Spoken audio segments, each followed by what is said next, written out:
এই গানটা যদি পেন ড্রাইভে করে নিয়ে যায় পুজো প্যান্ডেলে গুনগুন করে যদি গায় তাতে কি কাজ হবে? হতেই পারে। এবং শুধুমাত্র তাই নয়, আপনাদের এই মান অভিমানের যে পালা সেইটা শুনে এবং অবশ্যই পুজোর যে আমেজ সেটা শুনে কিন্তু আমার চারটে লাইন মনে পড়লো।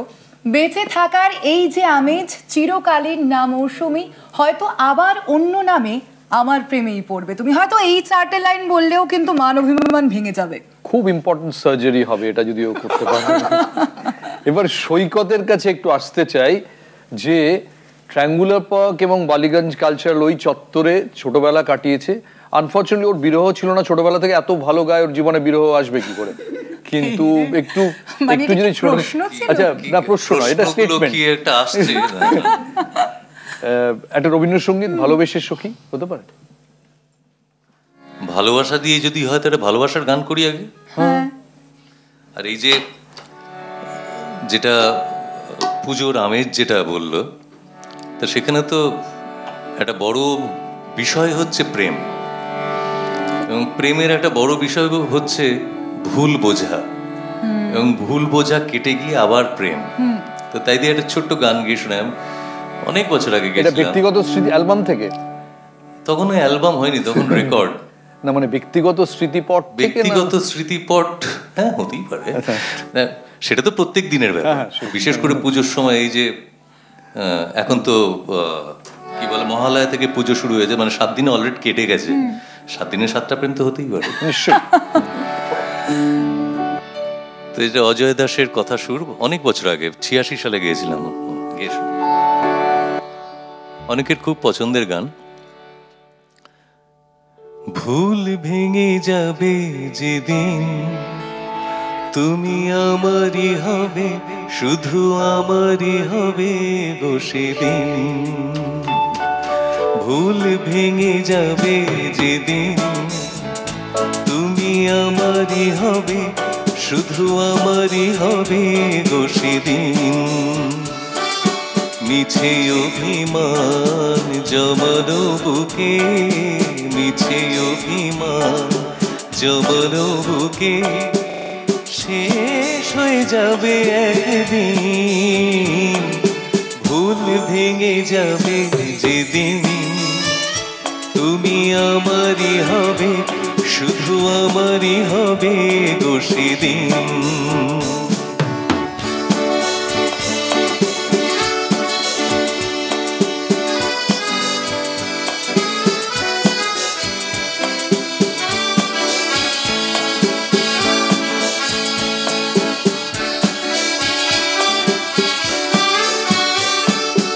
আমি তো আমাকে ভালোবাসি, আমি তো আমাকে ভালোবাসি, তোমারই কাছে তাই আসি। আমি তো আমাকে ভালোবাসি, তোমারই কাছে তাই আসি। নিজেকে বুঝতে, নিজেকে জানতে, নিজেকে বুঝতে, নিজেকে জানতে, তুমি তা বুঝলে না কোনোদিন। তবু আমারই হবে, জানি আমারই হবে একদিন। ও ভুল ভেঙে যাবে যেদিন তুমি আমারই হবে, শুধু আমারই হবে গো সেদিন। মিছে অভিমান জমানো বুকে, মিছে অভিমান জমানো বুকে, শেষ হয়ে যাবে একদিন। ভুল ভেঙে যাবে যেদিন তুমি আমারই হবে, শুধু আমারই হবে গো সেদিন। তুমি আমারই হবে, জানি আমারই হবে একদিন। তুমি আমারই হবে, শুধু, এই শুধুটাই হচ্ছে আসল, আমারই হবে একদিন। কাজ হয়েছিল আপাতত এত পর্যন্ত চলছে। প্রথমে তাহলে আমাদের নতুন যারা অতিথিরা রয়েছেন তাদের একটু আমরা ইন্ট্রোডিউস করে দিই। আমাদের সঙ্গে ইতিমধ্যেই যুক্ত হয়েছেন দেবদীপ, স্বাগত তোমায়। একই সঙ্গে রয়েছে এ নাও, স্বাগত তোমায়। পুজো কেমন কাটছে না, আজকে সপ্তমী, এর মধ্যে পুজো কেমন কাটছে এবং এর পরেও পুজোর প্ল্যানিং কি রয়েছে? বিষয়টা হচ্ছে পুজো খুবই ভালো কাটছে। প্রচুর ঠাকুর দেখা বা সেইগুলো তো সব এমনিও প্রত্যেক বছর হয় না, কিন্তু একটা খুব মজার বিষয় হচ্ছে প্রচুর বন্ধু বান্ধবদের সাথে দেখা হয়। আর সারা বছরের ডায়েট ছেড়ে প্রচুর বেহিসেবি খাবার দাবার খাওয়া হয়, তো আমার মনে হয় সেটা আমার জন্য খুবই এক্সাইটমেন্টের একটা বিষয়। বেশ, আর দেবদীপ তোমার পুজো কেমন যায়? আমার পুজো যে বছর তো গান বাজনার খুব তাড়াহুড়ো থাকে, তো সেই বছর গান বাজনা করেই কেটে যায়, যাতায়াত গান বাজনা। আর এছাড়া যদি পুজো না থাকে তাহলে আড্ডা দিয়ে বন্ধুর বাড়ি। আমার খুব প্রিয় এক বন্ধু আছে যার থেকে আমার গানের ইয়েতে আসা, ও তো সেই বন্ধুটা ডেস্ক বাজিয়ে গান করতো, আমি শুনতাম। তো ওর বাড়িতে একটি 225 বছরের পুরনো পুজো হয়। হ্যাঁ, তো ওর বাড়ির দুর্গা ঠাকুর শিব ঠাকুরের কোলে বসে থাকে। ও মা, আচ্ছা, বেশ ভালো তো। ওরকম অসুরকে রাগ করে মারছে বা ওরকম একটা দুর্গার রূপ নয়।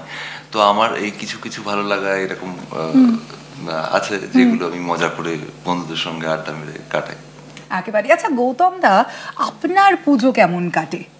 কাজের থেকে একটু বাইরে একটু অবসর যাপন হয় কি? হ্যাঁ, কিছু কিছু হয়। প্যান্ডেলে পুরনো বন্ধুদের সঙ্গে দেখা, পুরনো আড্ডা মারা। সৈকত যেরকম বলো, সৈকত সপ্তমীতে স্মৃতিপট থেকে বার করে এনেছে, আমাদের ওটা হয়তো অষ্টমী থেকে শুরু হয়। তো অনেক কিছু যাদের সঙ্গে সারা বছর দেখা হয় না, মোটামুটি অষ্টমী পর্যন্ত বললো বটে, কিন্তু ওর চলে আরো অনেক আছে। হ্যাঁ, আমি অষ্টমী থেকে বলেছি, তোরা আগে থেকেও হয়। আগে থেকে। তো সৈকত আর আমার অনেক কমন স্মৃতি, কারণ একই পাড়ায় এক সময় বেড়ে ওঠা। কিন্তু আমি আবার একটু শ্যামল মিত্রে ফিরে যেতে চাই, কারণ আমরা ছোটবেলাটা ওই জায়গাটা, এত সব বিখ্যাত গায়ক ছিলেন, ভাবাই যায় না যে ঠিক ট্রায়াঙ্গুলার পার্কের কোনায় দেবব্রত বিশ্বাস, ট্রাম লাইনটা পেরোলে এদিকে অশোকতরু বন্দ্যোপাধ্যায়, উল্টো দিকে হচ্ছে তরুণ বন্দ্যোপাধ্যায়, এদিকটায় এই মেনকার কাছে হেমন্ত মুখোপাধ্যায়, এবং অবশ্যই অনিল রায় রোডের শ্যামল মিত্র। আমাদের পাড়ায় মহানির্বাণ, তখন ওয়েডারবান রোডে থাকতাম, পরে আমাদের মানে মহানির্বাণ রোডে সাগর সেন।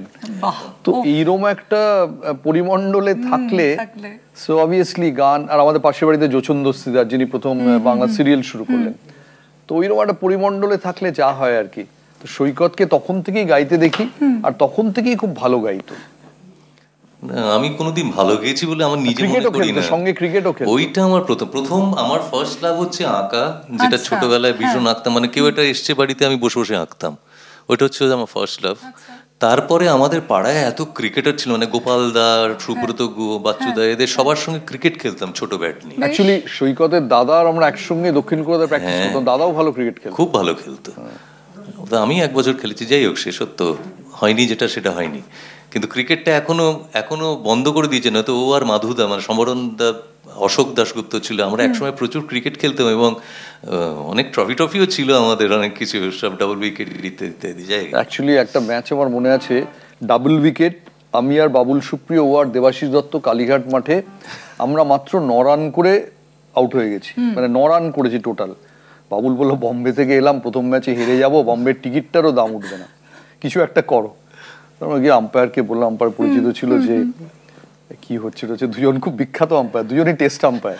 আমি বললাম যে আগামী 2-3টে রোববার আমরা একটু খেপ খেলার, মানে আম্পায়ারিং এর ব্যবস্থা করে দিচ্ছি, একটু দেখবেন।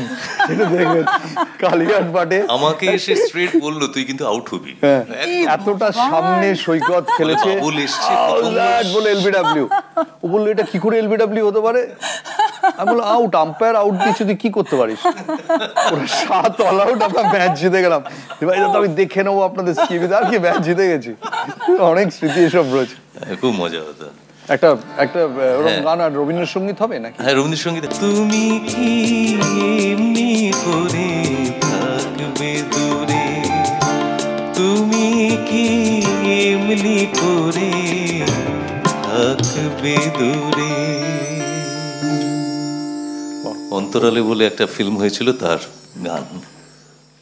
একেবারে। আচ্ছা, সৈকতদার থেকে তো গান শুনছি এবং শুনবো, দেবদেবদা তুমি যদি একটা গান শোনাও। বাবা মাঝে মাঝে আমাদেরকে নিয়ে বাজারে যেতেন। আমি ওই যেখানে থাকতাম ওখানে পাতিপুকুর বাজার ছিল, যেখান থেকে সারা কলকাতায় আগে মাছ যেত আর কি, মাছের বড় বাজার ছিল। তো বাবার আগে আগে হাঁটছে, আমি পিছনে সেদিন বাবার সঙ্গে যাচ্ছি একটা থলে হাতে। এবার বাবা প্রচুর মাছ টাছ কিনবেন, জিনিসপত্র কিনবেন, যাচ্ছেন, মাছ টাছ সাজিয়ে বিক্রেতারা বসেছে, একজনকে ছাড়িয়ে চলে যাচ্ছেন গটগট করে। তখন সেই বিক্রেতা, মাছ যিনি বেচছেন, তিনি চিৎকার করে বাবার নাম ধরে ডাকছেন, অভয়দা, ও অভয়দা, কি চলে যাচ্ছেন, তা দেখুন, তাকিয়ে দেখুন। উনি আসলে অনেকগুলো মানে পাবদা মাছ এনেছেন। আমাদের সময় পাবদাটা তখন খুব ভালো মাছ ছিল, সে বড় বড়। বললো, তাকিয়ে দেখুন, শোয়ানো উত্তম কুমার।